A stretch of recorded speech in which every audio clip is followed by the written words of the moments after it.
നമ്മൾ കണ്ണൂരേക്കാണ് പോകുന്നത്. അവിടെ മയിലിൽ ഓടിക്കൊണ്ടിരുന്ന സ്വകാര്യ ബസ് മഴയിൽ റോഡിൽ നിന്ന് തെന്നിമാറി. നിറയെ യാത്രക്കാരുണ്ടായിരുന്ന ബസ്. അയ്യോ, വിഷ്വൽ നമ്മൾ ആ ദൃശ്യങ്ങളാണ് കാണുന്നത്. അത് കടകം എന്ന് പറഞ്ഞാൽ റോഡിൽ കുറുകെ തെന്നി മാറി വരികയായിരുന്നു. ഒരു കാറ് കിടപ്പുണ്ടായിരുന്നു ഇവിടെ. കാർ എടുത്ത് പോവുകയും ചെയ്തു. അല്ല, ഈ പറയുന്ന മര്യാദ രക്ഷപ്പെട്ടതാണ്. മുഹമ്മദ് റഹീസ് ആ ഡ്രൈവർ ഒരു കുതിരപ്പവൻ അറിയിക്കുന്നുണ്ട്. അദ്ദേഹത്തിന് ഇടപെടലാണ് ബസ്സിനെ അങ്ങനെ നിർത്താനുള്ള കാരണം.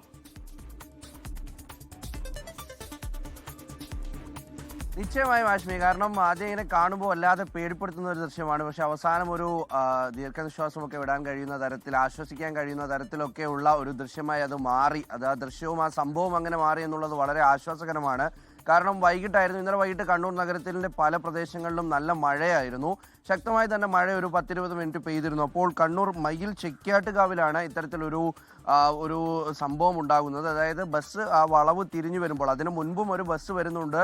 എന്തോ ഭാഗ്യത്തിന് ആ ബസ് കൃത്യമായി ഓടിപ്പോയി. അതിന് പിന്നാലെയാണ് ഈ ബസ് എത്തുന്നത്. അങ്ങനെ ആ ബസ് വളവിലൂടെ വരുന്നു.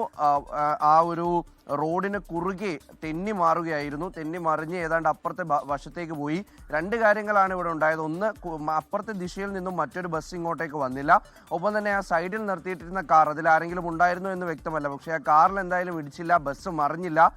എതിർ ദിശയിൽ നിന്ന് വാഹനം വന്നതുമില്ല. എന്തായാലും ആ യാത്രക്കാരുടെയും ഒപ്പം തന്നെ ഡ്രൈവറുടെയും ഒക്കെ ഭാഗ്യമാണ്. അതിനപ്പുറം ആ ഡ്രൈവറുടെ മനസാന്നിധ്യം കൊണ്ടുകൂടി മാത്രമാണ് ഒരു വലിയ അപകടം ഉണ്ടാകാതിരുന്നത്. എന്തായാലും മഴക്കാലത്ത് ഇത്തരത്തിൽ വാഹനം ഓടിക്കുമ്പോഴൊക്കെ കുറച്ചുകൂടിയൊക്കെ വേഗത കുറച്ച് ശ്രദ്ധിക്കണം എന്നുള്ള കാര്യം കൂടി പലരും ഈ ദൃശ്യങ്ങൾ പുറത്തു വന്നതിന് ശേഷം സമൂഹ മാധ്യമങ്ങളിലൊക്കെ അഭിപ്രായപ്പെടുന്നുമുണ്ട്. ഹാഷ്മി, ലോകത്തെവിടെയായാലും ഏത് സമയത്തും 24 വാർത്തകളും ഓഗ്മെന്റഡ് റിയാലിറ്റി പാക്കേജുകളും എക്സ്പ്ലെയിനറുകളും വിശദമായി കാണാൻ ഞങ്ങളുടെ യൂട്യൂബ് ചാനൽ നിങ്ങൾക്ക് സബ്സ്ക്രൈബ് ചെയ്യാം.